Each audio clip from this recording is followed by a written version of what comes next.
See everything. My name is Andrew. Today we're going to be reviewing or going back over my anime list that we started last Friday, I believe, or last Thursday, I believe.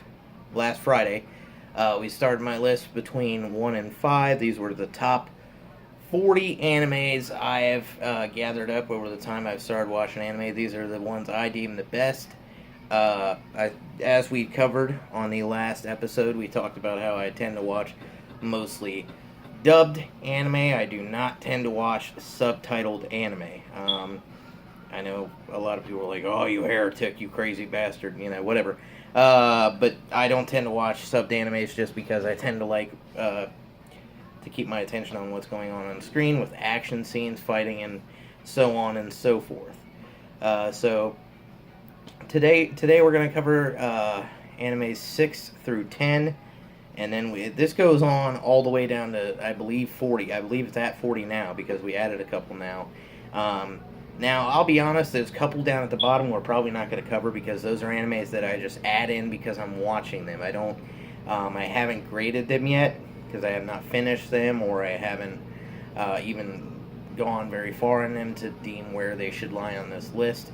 But all these animes, obviously, up in the top 20 or so, are all animes. Actually, all the ones up in the top 30, I believe, are all animes I finished, watched, and I've given my opinion on them at some point or another on some other platform. And so I've gathered up this list over time, and these are all animes that I've watched before, I've been watching, and I know about them. Number 6, starting at number 6, is Seven Deadly Sins. As you know, that is a Netflix original. If you have Netflix, you probably watched it. If you're an avid anime watcher, you probably watched it. Now, I'll be honest, another thing to cover is I do not read manga, so I'm not going to grade any of these anime on how well they follow the manga. That's not important to me because I do not read or pay attention to manga or manga, however you want to pronounce it, doesn't matter either way. I don't pay attention to it. The only manga or manga that I've ever read was Fairy Tail. I've read that all the way through. Naruto, I've read all that all the way through. And I've read a little bit of One Piece. I'm not a huge One Piece fan, honestly. I'm just not. You're not going to find it on this list. I'm just not a big fan of that anime. So, yeah, don't expect to find it. I know a lot of people love it. I'm not a huge fan of really, really, really, really long anime. I know that sounds weird because I just mentioned Naruto, and Naruto is on this list. It's not very high. I believe it's in the top 25, but it's not going to be in the top 15 even. And that's not because it's a bad anime. It's actually one of the first anime I ever watched.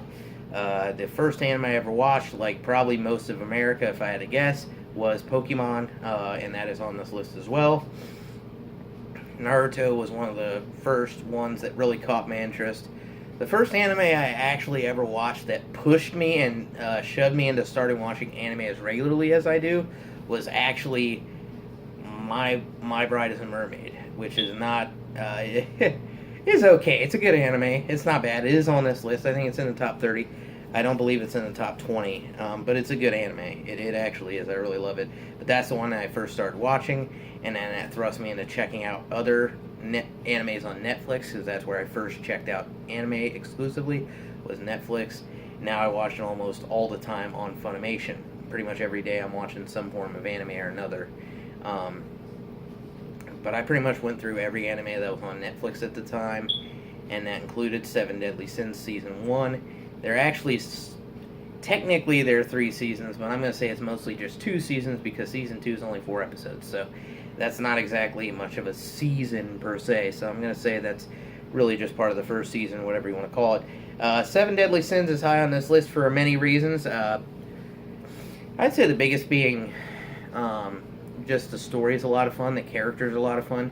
The fight scenes are actually really good. Yeah, but mostly the variety of characters. There's not a single character on this anime that I do not like. Okay, yeah, they're all great. There's not a single character on this anime I don't like. I love King. King's my favorite. Bon. At first I was like so on. But I started to really enjoy him over time. And yeah, this is a really great anime. If you haven't checked it out, it's really good. I'm waiting on the next season. I'm not sure when it's supposed to come out. I guess we will see. It's at number 7 is Dagashi Kashi, which is an anime I checked out on Funimation, and I believe it's a Funimation exclusive anime. Okay, so Dagashi Kashi is definitely way different than any of the animes that have been on this list so far, and that is there is no fighting really at all. It's mostly just a comedy, and there is a little bit of. It's more of a culture. I call this more of a cultural exploration type anime, and I really like animes that definitely explore facets of Japanese culture. I'm obsessed with Japan, so I love any anime that will explore any facet of Japanese culture, especially candy. What could be better than that? And beyond just the overall lying theme of let's discuss Japanese candy, there's some really cool characters in there as well. Kokonotsu and Jesus Christ, Hotaru. I've seen way too many animes at this point. I keep forgetting characters. But yeah, Hotaru is a really cool character. It just everyone in this, Saya and To, it's a really good anime. Okay, just the comedy in there is really great, and then I think it's fun to explore different facets of Japanese culture, and I think it's cool that it does that in this anime. It could have been better at times, I'll say that. I wasn't as big a fan as the second season as the first season. It pretty much went by in like 2 seconds. Like, each episode is like 13 minutes, so you'll get through it in like... if you really binge watch anime, you're probably going to finish it in a matter of maybe 2 to 3 hours. So it's not a very long season, so that's one thing I didn't like. I did like that it focused more on furthering the characters than so much as the exclusive, let's focus on the Dagashi situation. So I do like that. But at the same time, I think a lot of this got shoved to the side. I think it's a good thing that it did and a bad thing that it did as well. But there was never any...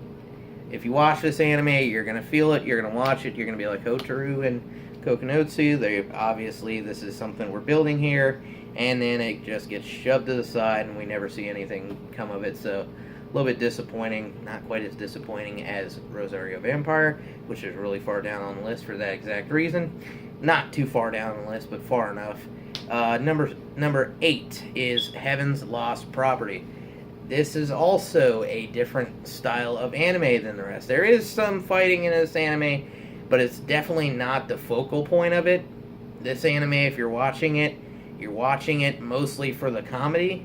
That's what you're watching it for, and just watching Icarus because she's adorable. That's the main reason you're watching this anime, honestly. It's mostly comedy. It's really really harem style anime, so there's a lot of pervertedness, fan servicing, and stuff like that. And if you don't like that, you're probably not going to like this anime, but besides that, it's actually really great. It's actually really good anime. The character's really cool. Fighting is decent at times. It's not like I said, it's not the focal point of this anime, so although I will say Icarus definitely is very intimidating and kind of a badass. You won't expect that at first, but she's ridiculously powerful. Not like Goku level powerful, obviously, but still actually pretty powerful. But yeah, this anime, fighting's okay, but you're watching this mostly for the comedy, right? So that's what you're going to get. You're not going to get necessarily an incredibly amazing storyline, not incredibly imaginative. It's pretty good. It's still a pretty good story, but it's mostly comedy that you're going to enjoy from this one. Tomiki is probably rivals as one of the more perverted anime characters I've ever seen, honestly. Yeah, he's really up there in terms of how far he is in that way. And yeah, but it's mostly just a comedy. Number 9, and this is probably, this is a big one, is Gurren Lagann. This was one that I had seen on Adult Swim. I don't know if it's still on there now. I'm not sure. But when I was about 14, 15, it was regularly on Adult Swim. And I always see it mentioned. I just never checked it out. But then it came on Netflix, so I watched it all the way through. Really, really, really awesome. Okay, Simone, Yoko, that is that is the biggest, if there's probably the biggest disappointment that was not put together out of this entire list. Out of couples that were not put together on this list, that is probably the biggest disappointment right there. Um, it's I really like Simone because I can relate to him because he's a really quiet and shy guy. I can relate to him for that reason. He was kind of awkward and stuff like that. So I really like Simone, and I almost, to a degree, some time, I did not like Kamina for that reason. That he kind of like, Yoko went with him, and I just hated him. But overall, the group of characters on that anime is really awesome. Okay, Yoko and Simone are awesome. The Nia situation, that is probably, honestly, forget Yoko and all that, but the Nia situation with her, spoilers, there will be a in the title, it will say beware spoilers for this. So if you didn't catch the title, I guess you're SOL, because I'm going to spoil a lot of things about these anime. Actually, I haven't so far, surprisingly, but I'm going to now. Nia, obviously, at the end, they introduced her, I think, about 10 episodes in, and then after that, I was like, okay, whatever. Yoko's cool, whatever, move on. I think it might have been 13 episodes in, somewhere in there. They introduced Nia, and then you're kind of like, okay, she's cool, I like her, and then, the whole anti-spiral situation happens, and it's revealed that she's an anti-spiral, and then she just ends up fading away in the end, and that was a huge disappointment. Like, because you built all that up, and I didn't even realize that. Like, I did not even think about that. When you're watching it, you're not going to think about that. You're just watching. By the time they defeat the anti-spirals and everything, you're kind of like, okay, whatever, cool, that's over. We're moving on, and that's great. But then it just pops up. It's not even something, if you're really thinking about it, and you're like, oh, wait, how is she still alive? She's an anti-spiral. You know that she's probably going to die at some point. But if you're not really paying attention, you're like the average viewer, you're not thinking about it, she's just going to fade away at their wedding, and it's going to be a tremendous disappointment. It's going to suck. You're going to be like, okay, this is a nice ending. It's ending great. This is going to be a really great ending. These two end up together. Happy ending, nice. And then it's just like she fades away, and it's like, wow, why did that happen? Disappointing, to say the least. It's that kind of, it didn't ruin the anime necessarily for me, but it's, Gurren Lagann is almost right up there with the most disappointing anime endings of all time. I might even make a list for that. But the most disappointing anime ending for that one is, for me, has got to be Akame ga Kill. It was originally a top 10 anime for me until I saw the ending, and then it's like, maybe top 20 at best, because the ending just sucked. But anyway, overall, Gurren Lagann's great. It deserves to be at number 9, even though the ending wasn't the greatest. It's still a really good anime. As far as mech-oriented animes, or animes of that style, it's my favorite. Easily my favorite. I do like Neon Evangelion. I do like it, but this one's got to be up there. Gurren Lagann's got to be my favorite. Number 10 and the final one on this portion of the list, we'll do 11 through 15, probably mid this coming week, probably Wednesday, Thursday or so, probably Thursday, Friday if I had to guess, because we have a video coming on Wednesday, which I will Wednesday or Thursday-ish. I don't know when I'm going to post it, but it'll probably be posted Wednesday. But we got a video coming that day, which we'll probably take more time for that day. So I'm not going to have time to do that video as well. So I'll just do it Thursday or Friday. Number 10 is Angels of Death. This is another anime that I caught on Funimation. Actually, all the animes on this list, except for this one and Dagashi Kashi, were actually covered on Netflix, actually. Heaven's Lost Property and Gurren Lagann. Now, Heaven's Lost Property is a Funimation property. I just happened to catch it on Netflix. I don't know if it's still on there at this point. I think it might be. Gurren Lagann, I believe, is. But Angels of Death is exclusive to Funimation, I believe. At least that's where I caught it. I don't think it's exclusive to them. I think they just license these programs. I don't know much about Funimation. I don't think they create it. I believe they're just a licensing or dubbing corporation. I don't think that they necessarily make these animes. Most of them are made by Aniplex and Katakawa, and TMS Entertainment is another one, and Shonen Jump is another one. There's a lot of them. Number 10 is Angels of Death, and if you haven't caught this one, this may be the most interesting type of story on this list. If I would say, Gurren Lagann is just kind of typical mech anime. Heaven's Lost Property is just a fan servicey anime. The Gashi Kashi is a, I mean, there's a cool story there, but it's not necessarily the most amazing thing. It's not the most imaginative thing. And Seven Deadly Sins, that's up there. That's a really good story. But the Gashi Kashi does have the whole thing going on, like, I'm going to convince you to run a snack shop, blah, blah, blah. Still a very cool story, but it's not like the most imaginative thing in the world. But number 10 is Angels of Death, and this story is based upon the principle of a bunch of serial killers locked in a building together. Each one of them runs their own level. Anybody that gets on their floor, they have the liberty to do whatever they want to that person. So I believe your main protagonist is Rachel Gardner. She is actually a serial killer. She's one of them. Spoiler alert. She killed her parents, I believe, and she has this tendency to want to stitch them back together because she thinks that's going to heal them, I guess. I'm not sure. But level 1 is Isaac Foster, and he follows her all the way through the building and helps her escape. Deal is, if he helps her escape, if she helps him get out, he gets to kill her when they get out. So Isaac Foster is actually probably one of my favorite protagonists in any anime. He's fucking awesome, dark and psychotic, but you see his story and you kind of understand why he is the way he is. Big things that stand out with this anime for me. Obviously, there's not going to be any romance in this anime. Everyone's killing each other, so there's no romance or anything like that. It's just decent action scenes. I like the backstories behind each character. Isaac Foster's a really good protagonist. Rachel Gardner, weirdo.